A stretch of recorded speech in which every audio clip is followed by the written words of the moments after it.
America अपने युद्धपोतों को फिर से तैयार कर रहा है। इन जहाजों में ईंधन, खाना, हथियार, बाकी जरूरी सामान भरा जा रहा है ताकि वो लंबे समय तक ऑपरेशन कर सकें।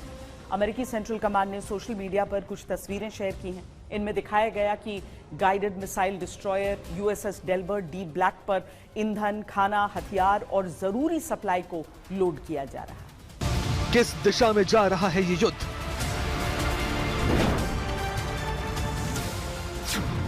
सीज फायर खत्म होने के बाद क्या होगा?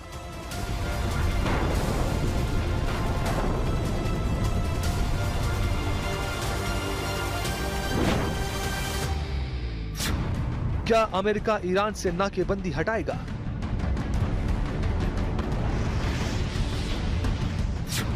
क्या ईरान अमेरिका की शर्तों को मानेगा?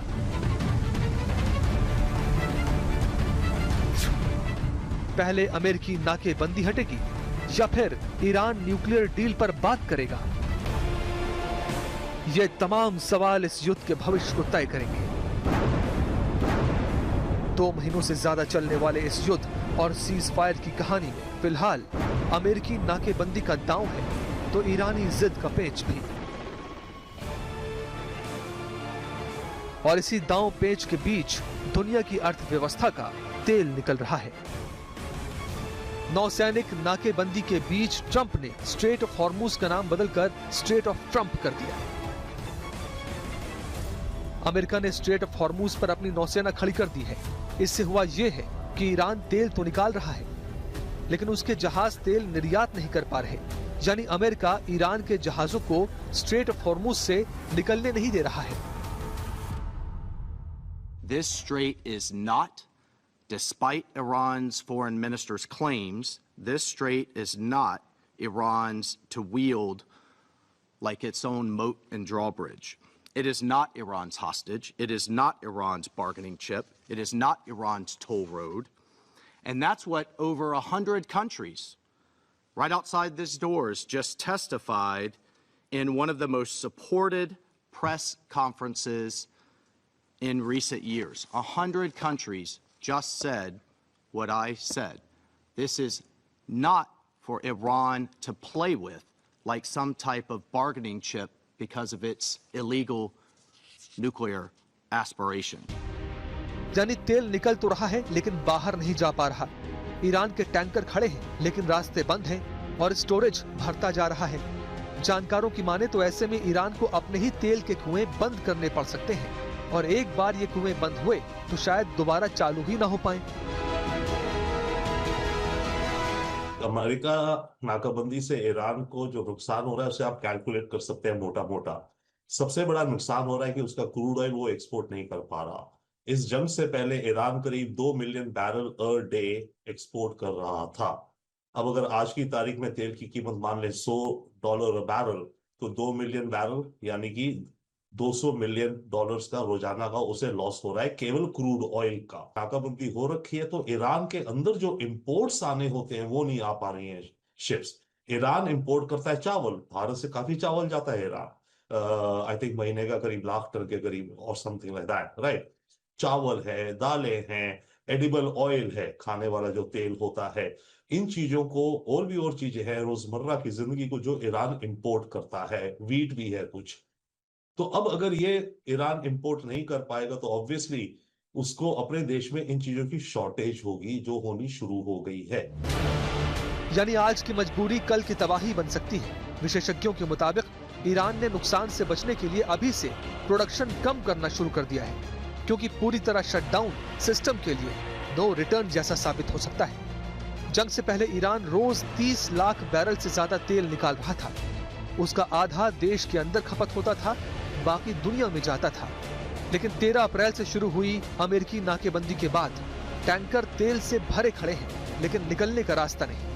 यानी जो रणनीति ईरान स्ट्रेट ऑफ हॉर्मुज से निकलने वाले दूसरे टैंकरों पर लगा रहा था वही अब अमेरिका ईरान पर इस्तेमाल कर रहा है। उधर ईरान का दावा है कि पहले नाकेबंदी हटे फिर वो हॉर्मुज खोलेगा। न्यूक्लियर मुद्दे पर बात इसके बाद होगी। Iran is not a party to the 1982 UN Convention on the Law of the Sea. Accordingly, it is not bound by its treaty-based provisions except to the extent that specific rules reflected therein are universally recognized as customary international law. It is regrettable that some members, by asserting the navigational rights must not be threatened, deliberately ignore the United States imposition of a so-called maritime blockade that threatened international navigation. They have once again exposed their double standards. The concerns for maritime safety and freedom of navigation is neither genuine nor consistent with their action and positions. उधर संयुक्त राष्ट्र ने भी दोनों देशों से appeal की है कि हॉर्मुज को खोल दिया जाए। I appeal to the parties, open the strait, let ships pass, no tolls, no discrimination, let trade resume, let the global economy breathe. असर सिर्फ अमेरिका या ईरान पर नहीं है, बल्कि इससे पूरी दुनिया की अर्थव्यवस्था पर असर पड़ रहा है।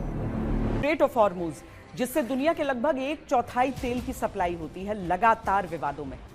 ईरान पर अमेरिका और इजरायल के हमलों के बाद से यह रास्ता लगभग बंद है। ईरान किसी भी तेल टैंकर को गुजरने की इजाजत नहीं दे रहा। इस बीच 13 अप्रैल को ही अमेरिका ने इस पर अपना पहरा बिठा दिया। हालांकि 17 अप्रैल को तेहरान ने इसे खोलने की बात कही, लेकिन अगले ही दिन IRGC ने फिर से इसे बंद करने का ऐलान कर दिया।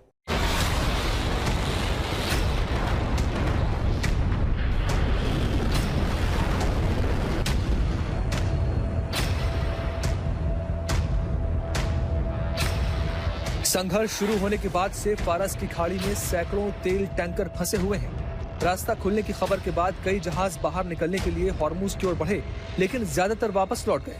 सिर्फ कुछ ही टैंकर बाहर निकल पाए। इस रास्ते से गुजरने वाले जहाज अब भी पहले से काफी कम हैं। कुछ जहाज अपने ट्रैकिंग सिस्टम बंद करके भी चल रहे हैं, लेकिन कुल मिलाकर व्यापार अभी सामान्य नहीं हुआ है।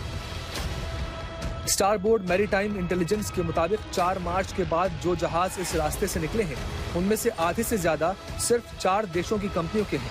इनमें चीन सबसे आगे है।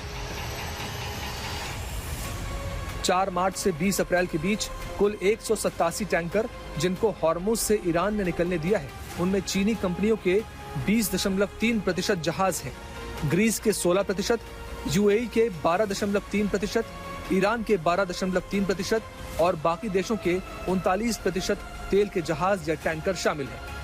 हॉर्मुज स्ट्रेट से गुजरने वाले कमर्शियल जहाज अब ईरान की शर्तों पर निर्भर दिख रहे हैं। खबरों के मुताबिक कुछ जहाज बिचौलियों के जरिए तालमेल कर रहे हैं, अपनी यात्रा की पूरी जानकारी साझा कर रहे हैं और कई मामलों में गुजरने के लिए अतिरिक्त शुल्क भी दे रहे हैं। अब जहाज पहले से तय रास्तों पर चल रहे हैं, जो ईरान के समुद्री इलाके के ज्यादा करीब हैं। 15 मार्च के बाद से ज्यादातर जहाज इसी तरह के नियमों और पैटर्न को फॉलो करते नजर आए हैं। मैप के जरिए पता चलता है कि 1 मार्च से 15 अप्रैल के बीच कई देश अपने जहाजों को ईरान के करीब से गुजार रहे हैं, भले ही उनको ज्यादा पैसा देना पड़ रहा हो। लेकिन अमेरिकी नाकेबंदी के बाद से फिलहाल ये भी बंद है। हॉर्मुज के जरिए होने वाला अधिकांश व्यापार कुछ ही अर्थव्यवस्थाओं से जुड़ा हुआ है। खाड़ी के निर्यातक देश अपने अधिकांश तेल और गैस निर्यात के लिए इसी मार्ग पर निर्भर हैं, जबकि एशिया की बड़ी अर्थव्यवस्थाएं अपनी ऊर्जा जरूरतों के लिए इस पर निर्भर रहती हैं। ग्राफ के जरिए समझिए कि किस देश का कितने मूल्य का व्यापार हॉर्मुज से निकलता है। UAE का $274 बिलियन, चीन का $271 बिलियन, सऊदी अरब का $246 बिलियन, भारत का $150 बिलियन, कतर का $97 बिलियन, इराक का $89 बिलियन, कुवैत का $86 बिलियन, दक्षिण कोरिया का $75 बिलियन, जापान का $69 बिलियन, ओमान का $52 बिलियन का व्यापार स्ट्रेट ऑफ हॉर्मुज से होता है। दुनिया के समुद्री व्यापार का बड़ा हिस्सा कुछ प्रमुख जलमार्गों से होकर गुजरता है। इनमें मलक्का स्ट्रेट सबसे आगे है, जहां से 21.6% व्यापार होता है। इसके बाद ताइवान स्ट्रेट, जहां से 21.2%, जिब्राल्टर स्ट्रेट से 18.1% व्यापार होता है, बाबल मंदेब स्ट्रेट से 16.5%, स्वेज नहर से 16.4%, डोवर स्ट्रेट से 16.3% व्यापार होता है। इसके अलावा कोरिया स्ट्रेट से 10.6%, हॉर्मुज से 7.9%, पनामा नहर से 6.7%, सुगारू स्ट्रेट से 5.2% और बोहाई स्ट्रेट से 5.1% व्यापार होता है। अंदाजा लगाया जा सकता है कि अगर हॉर्मुज का ये रास्ता लगातार बंद रहा तो अर्थव्यवस्था पर कितना बुरा असर पड़ सकता है।